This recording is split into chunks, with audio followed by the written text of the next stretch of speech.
All right, so today we're going deep on a book you brought to the table, and it's one a lot of people probably already know, Holes by Louis Sachar. Yeah. But, the deal with this deep dive, we're not just doing a simple book report, right? We're trying to, like, unearth those juicy bits that maybe you miss on a first read, you know? Yeah, exactly. Like, those details that connect in surprising ways. You know, when you think back on the story and you're like, wait, how did all those pieces fit together? So we're going to try to like unpack that. So let's start with the setting, I guess, right? Camp Green Lake. Already we have this ironic name because it's like the opposite of green and there's no lake, like at all. Just a dry, flat wasteland. Yeah. And it used to be this like huge lake, the biggest one in Texas, they say, over 100 years ago. So that drastic change kind of like foreshadows everything that's gone wrong in this story. It sets the mood. Totally. And then you get those like almost comically specific details of the harshness, Yeah. 95 degrees in the shade, except good luck finding any shade. There's like two scrawny trees and the warden's got those all to herself in her hammock. Right. Like even the shade is like control. It's almost like a metaphor for how these boys have no control over anything in their lives. And then there's the wildlife, right? Mm. Rattlesnakes and scorpions hanging out in what little shade there is. Ugh.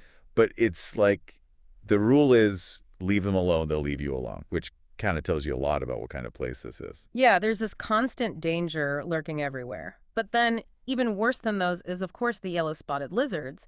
Those things are just straight up deadly. One bite, and you're done for. So you got to wonder, like, what brings a kid to Camp Green Lake? It's for, quote unquote, bad boys. And their rehabilitation program is digging holes all day in that heat, 5 feet wide, 5 feet deep. The logic is, well, let's just say it's questionable. Yeah, like, is it really about changing them, or is it just punishment disguised as, character building? It just seems so arbitrary. Yeah. And that's where we meet Stanley Yelnats. He's given a choice, jail or Camp Green Lake. He comes from a poor family, never even been to a real camp before, so, I mean, Mhm. this has got to be terrifying, right? Absolutely. I mean, just picture him on that bus ride, alone, handcuffed, just a toothbrush, toothpaste, and some paper to write to his mom. It really sets the stage for how isolated he is. And what's funny is he's trying to make it like his childhood game, Camp Fun and Games, like with his stuffed animals. Imagining making friends, swimming in a lake. Oh, yeah, I remember that. It's so heartbreaking because you know what he's walking into is nothing like that. Totally. And then before we even get to Stanley digging his first hole, we get this whole backstory about his family and their belief in this, like, curse from one-legged gypsy, no less. Yeah, the Yeah. curse. They don't totally believe it, but it's like this running joke, this way to explain why bad things keep happening to them. Like always being in the wrong place at the wrong time. And we hear about Stanley's father, Stanley Yelnats III, an inventor, not a very successful one, Yeah. which seems to be a trend in the family with his dad, too. Right. It's like this inherited bad luck when it comes to the inventions, but they never give up, though. Like, there's this optimism that's kind of admirable. And Stanley's name itself is part of this whole weird tradition. Stanley Yelnats, a palindrome, and every single son in the family has been named Stanley. See, Stanley Yelnats the fourth. Yeah, it's like they're almost tempting fate, aren't they? But it does kind of show how they haven't completely succumbed to the idea of this curse, right? Right. And his mom points out that the very first Stanley Yelnats actually did make a fortune on the stock market, but then got robbed by Kissin Kate Barlow. If not for that, who knows, they might be living it up in California instead of their little smelly apartment. Ah, yes, Kissin Kate Barlow. A legendary figure, and her story is going to be crucial later on, as you probably remember. And that smell in their apartment, that's Stanley's dad's latest invention, recycling old sneakers. He's convinced it's going to be their ticket out of poverty. Which is kind of ironic because, well, you know what lands Stanley at Camp Green Lake? Exactly. And Stanley, being a teenage boy, is actually kind of fascinated by this whole Kiss and Kate Barlow connection, right? Yeah. Like his great-grandfather got robbed by her. It's a bit of a family legend, even if it was a traumatic event. Yeah, but to be clear, she didn't actually kiss his great-grandfather. She only kissed the people she killed. She just left him stranded after taking his money. Which, yeah, his mom makes a point of saying he was lucky to escape with his life. Anyway, the bus ride gets bumpier, and they finally reach Camp Green Lake. And it's as desolate as you'd expect. Rundown buildings, tents, nothing green, no lake. The opposite of what Stanley imagined, I'm sure. Definitely. And then, of course, there's Mr. Sir. Oh, yeah, with that rattlesnake tattoo and that constant sunflower seed chewing. He quit smoking, apparently. Oh. But yeah, not exactly the welcoming camp counselor type. And Stanley has to change right there in front of him into that orange jumpsuit, orange t-shirt, yellow socks. It's like they're stripping away any sense of individuality he had left. That's the point, isn't it? To make them all the same, to take away their sense of self. And then Mr. Sir's like, you're not in the Girl Scouts anymore. Just, laying down the law, making clear this is not summer camp. Not even close. Then comes Mr. Pendanski leading Stanley to his tent. And his cot assignment. Barf Bag's old cot. Charming. Doesn't sound too comfy. And he finally meets the other boys. There's Jose, Magnet, Theodore, Armpit, Ricky, Zigzag, and then you've got Squid and X-Ray. And Mr. Pendanski's like, oh, call them by their real names. It's better for re-entering society. You're to see that's not going to fly. Oh, no. These boys have their nicknames for a reason. And Armpit makes that very clear. Yeah. When Stanley tries calling him Theodore, Armpit slams him to the ground, makes him stick to the nickname. Lesson learned. At least he finds out where the water spigot is. Crucial information in that heat, that's for sure. And then comes dinner. Stewed meat and vegetables, all tasting vaguely the same.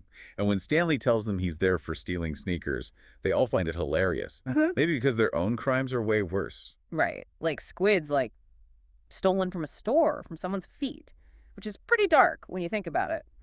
But then Stanley drops the bomb. They were Clyde Sweetfeet, Livingston sneakers. And of course, no one believes him. Well, I mean, Clyde Livingston's a big deal, right? Famous baseball player, led the league in stolen bases, even hit 4 triples in one game. Stanley had his poster up on his wall, a hero, basically, until this whole thing went down. Yeah, and Livingston even testified at the trial, saying he donated those shoes to a homeless shelter. He even said he couldn't imagine anyone stealing from kids like that, which must have made Stanley feel awful. So here's Stanley, lying on his stinky cot, thinking about how no one believed his innocence, and now they don't believe he stole the shoes either. He thinks back to telling the judge that the shoes fell from the sky. That must have been a tough sell in court. Oh yeah, he even tried to tie it to his dad's sneaker obsession, like maybe it was a sign. But the judge wasn't buying it. Called the crime despicable, especially considering the shoes were supposed to go to homeless kids, and then bam, Camp Green Lake or jail. No other options. So he ends up digging holes in the desert. Talk about bad luck. And that first day of digging, brutal. The shovel feels like it weighs a ton, barely making a dent in the ground. His hands are blistered, his arms aching. They get lukewarm cereal and some watery juice for breakfast. Then it's off to work under the blazing sun. Even X-Ray has his own, special shovel. Yeah, Sachar doesn't sugarcoat the harsh reality of this place. It's all about hard labor, no room for comfort. And as Stanley's struggling, we get the full story of his great-great-grandfather, Stanley Yelnats. Back in Latvia, he was in love with this girl, Myra Menke. But her father was only interested in marrying her off to the guy with the fattest pig. Talk about a strange dowry. Right. So Elia, being desperate, goes to see Madame Zeroni, an old woman with one leg, known for her wisdom.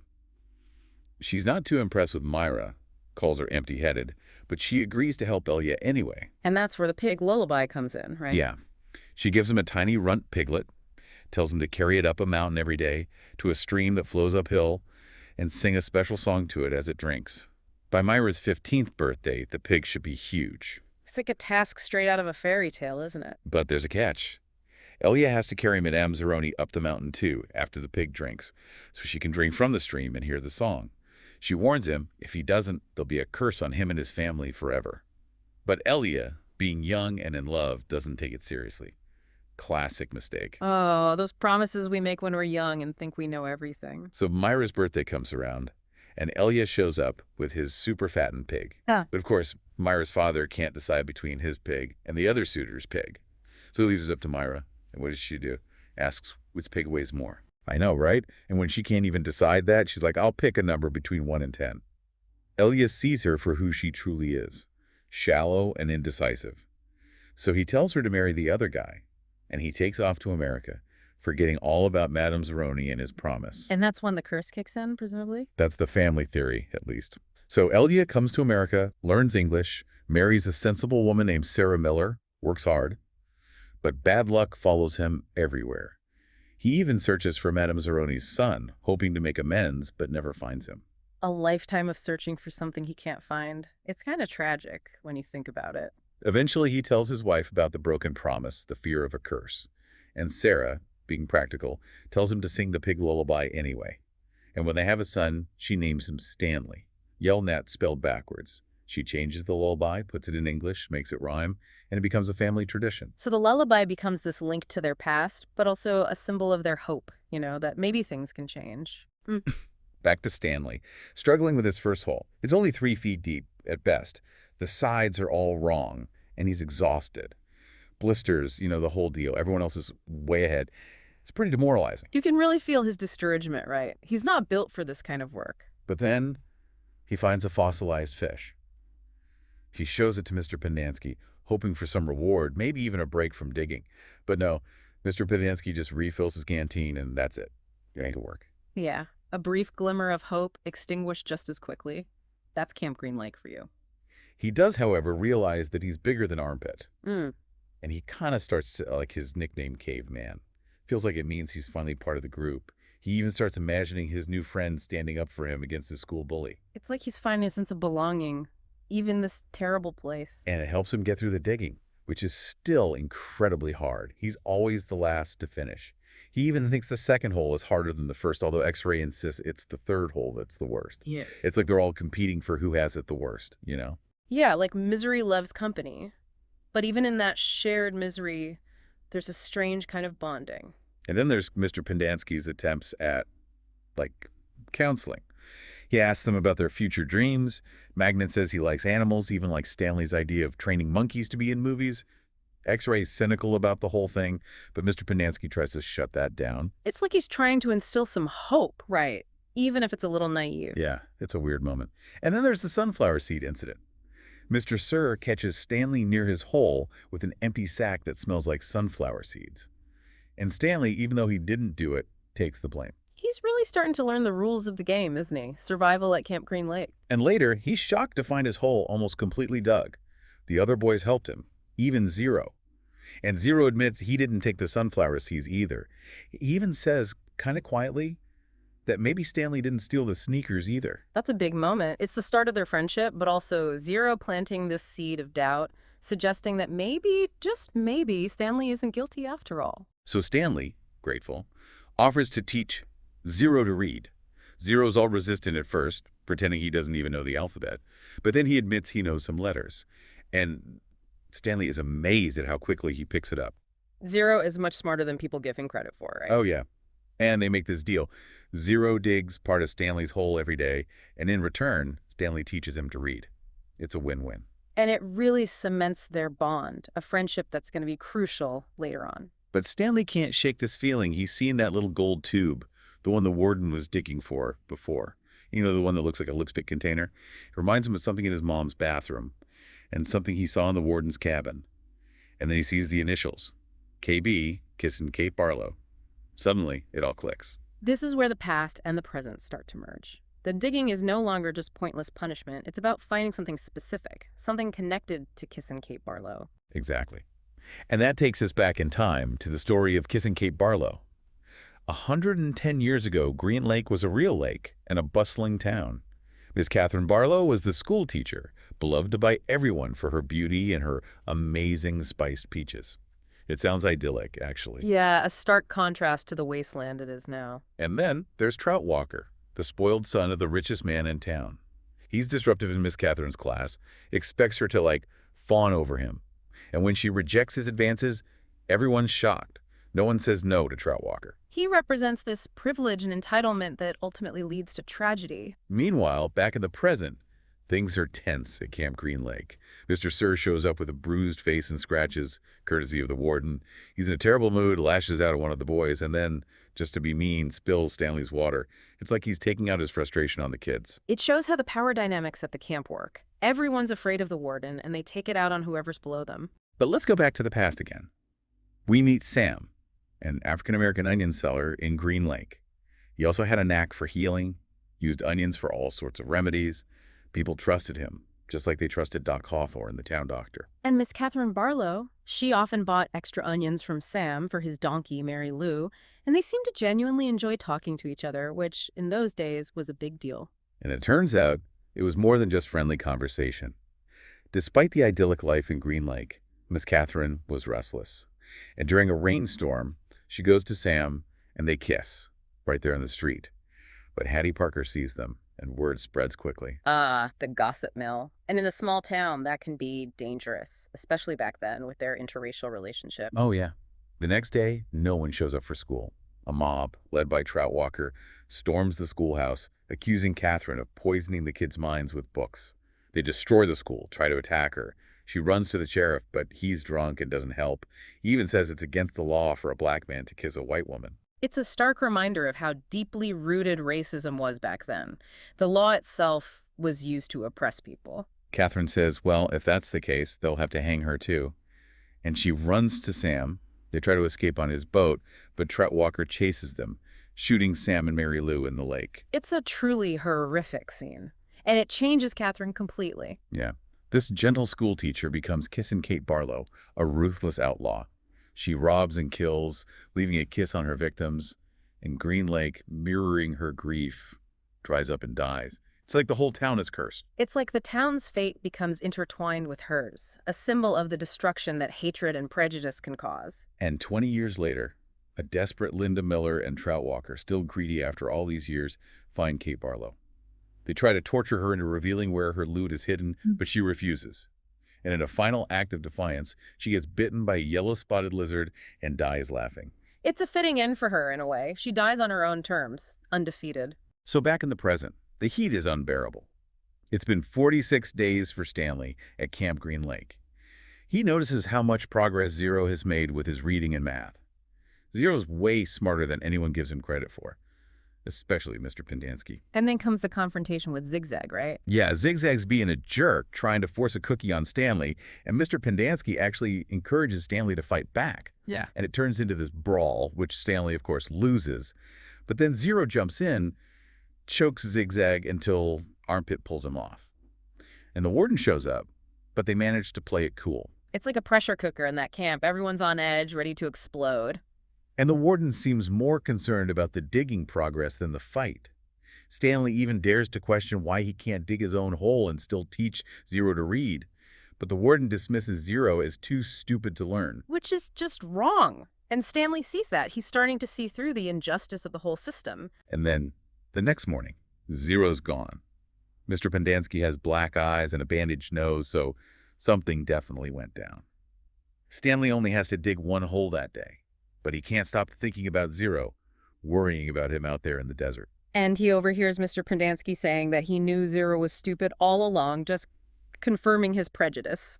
The warden, Mr. Sir, and Mr. Pendanski all question Stanley about Zero, but they don't seem to actually care if he's okay. They even assume he's probably dead. Mr. Pendanski mentions that Zero's a ward of the state, no family, no one to ask questions, and then the warden orders them to destroy all of Zero's records, basically erasing him. They're literally trying to make it like he never existed. It's chilling. A new kid shows up, Twitch, arrested for stealing a car. Stanley notices his cot doesn't smell bad anymore, which is kind of funny, like he's getting used to the stench, but he can't shake this feeling that he needs to do something about Zero. He feels responsible, right? Like he has to go after him. Yeah. And he does. He waits for his chance, then steals the water truck while everyone's distracted. He drives towards Big Thumb, the mountain Zero told him about. He crashes the truck, but he keeps going, on foot. He's determined to find Zero. It's a pretty reckless move, but it shows how much he cares. And he finds him under this overturned boat, alive, but weak. Zero's been surviving on this weird stuff called sploosh, which is like fermented peaches he found in jars under the boat, and then Zero finally confesses. He was the one who stole Clyde Livingston's sneakers. Oh, wow, so that's where they came from. Yeah. He explains how he took them from the homeless shelter, then tossed them when he got scared, which is how Stanley ended up with them. Talk about a crazy coincidence. It's like fate, almost, bringing them together through this bizarre series of events. So they're stuck out in the desert with limited sploosh, and they need water. Zero recognizes Big Thumb from his childhood, remembers it looking like a fist with the thumb sticking up. It's like a landmark from his past. They decide to climb it, hoping to find water at the top. It's a risky move, considering how weak they both are. Oh yeah, the climb is brutal. Zero's exhausted, needs help constantly. They distract themselves by spelling words, which is kind of sweet. And they find wild onions, which they eat because they're starving. Those onions are probably saving their lives at this point. Probably. And along the way, Zero starts remembering things from his past, about his mother leaving him clinging to this stuffed giraffe named Jaffe, waiting for her in a park. He even remembers being left out of a birthday party and running away. It's pretty heartbreaking stuff. Yeah, Zero's backstory is really sad. He's been through a lot. And they finally reach a water hole near the top of the mountain. Zero brought his shovel, and as Stanley's digging around the water hole, he hits something solid. It's a metal suitcase with leather handles. So all that digging at Camp Green Lake, and it turns out the real treasure was on top of a mountain. Totally. They're exhausted, but they manage to get back to the camp, suitcase in tow. It's nighttime, and the warden, Mr. Sir, and Mr. Pendansky are all there waiting for them. The warden demands the suitcase. She's not messing around. She knows what she's after. But then, as Zero's holding the suitcase, those yellow-spotted lizards start popping up, attracted by the fresh dirt. They're all over Zero. Some even crawl onto Stanley in his hole. Mr. Sir shoots one that lunges at Mr. Pendansky, but the warden doesn't even flinch. She's so focused on the suitcase. It's crazy. Her greed is stronger than her fear of those deadly lizards. And then, the next morning, everything changes. The Texas Attorney General shows up, along with a lawyer, Mrs. Marengo. She introduces herself as Stanley's attorney. The warden lies, says the boy stole the suitcase and fell into a lizard nest. But Miss Marengo tells Stanley to stay quiet. Someone's finally there to protect him. The power dynamic is shifting. And then Zero shows Miss Marengo the name on the suitcase. Stanley Yelnats? The warden's speechless. Her lies are exposed. The truth always comes out right. And they leave. Stanley and Zero, with Mrs. Marengo and the Attorney General. The warden tries to stop them, claims Stanley put her things in his suitcase. But Mrs. Marengo tells Stanley not to open it. The warden insists on checking it, even accuses Stanley of stealing a car. The Attorney General is furious. The warden is in big trouble now. It's like watching her whole world crumble. All that power, gone. And Miss Marengo tells Stanley that the reason he got arrested in the first place was because another kid confessed to being in the bathroom where those sneakers were stolen. And 2 girls said they saw Stanley with a wet notebook, meaning he couldn't have stolen the dry sneakers. He was innocent all along. That's amazing. It just proves how easily things can go wrong, how someone can be convicted for a crime they didn't commit. It really makes you think. And get this, Ms. Marengo is also a patent attorney. And guess what? She's been working with Stanley's father on his invention. Oh. And it's a success. He's created a cure for foot odor. That smells like peaches. It hasn't been named yet, but it's already making the Yelnats family some money. Talk about a turn of events. From smelly sneakers to a sweet-smelling success. And as they drive away from Camp Green Lake, the sky gets dark and it starts to rain. The first rain in over 100 years. A sign of change, maybe a fresh start. It's like the land itself is rejoicing, washing away the bad memories, the injustice. So they open the suitcase. There's some jewelry worth around $20,000. But the real treasure, old documents belonging to the first Stanley Yelnats, stock certificates and deeds. Turns out they're worth a lot. After all the legal stuff, Stanley and Zero each get a huge chunk of money. They're rich. Talk about a happy ending. Stanley buys his family a new house with a lab for his dad. Zero hires investigators to find his mom. Wow. What a transformation. From digging holes in the desert to financial freedom. And we get a glimpse of their lives a year and a half later. There's a party at Stanley's new house. Clyde Sweetfield was in there watching a commercial for Sploosh, the new foot odor cure. And the commercial features him talking about his smelly feet. That's hilarious. I know, right? And Zero's there, too, with a woman who looks a lot like his mother. And she's humming a lullaby, the pig lullaby, but with different words. It's about the moon, a weary wolf, and a baby bird. It seems Hector finally found his mom. It's the perfect ending, a testament to the power of hope and friendship. Even in the face of adversity, good things can happen. So we've dug deep into holes, and what we've found is that even a place as bleak and unjust as Camp Green Lake can lead to amazing things. Unexpected friendships, the uncovering of hidden histories, even reversals of fortune. And it makes you wonder, what other connections are out there, hidden in the stories around us, just waiting to be discovered? Something to think about. It's a reminder that there's always more to the story than what we see on the surface, and that sometimes you have to dig a little deeper to find the truth and the treasure. Thanks for joining us on this deep dive. We'll see you next time. See you then.